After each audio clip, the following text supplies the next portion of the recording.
அபிராமி அந்தாதி 15வது பாட்டு. 15வது பாட்டு. தன்னளிக்கும் என்று முன்னே பல சத்தம் சொல்லு. கோடி தவங்கள் செய்வார்.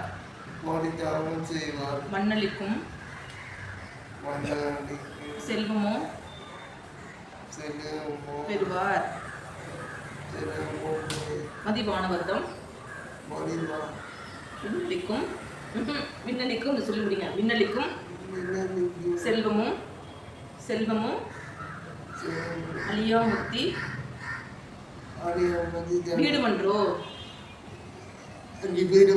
பண்ணளிக்கும் சொல்லுங்க. பண்ணளிக்கும் சொற்பரிமள யாமடை பைங்கிலியே. அபிராமி அந்தாதி சொல்லுங்க. சொல்லுங்க. அபிராமி அந்தாதி 15வது பாட்டு. தினமும் சொல்லுங்க.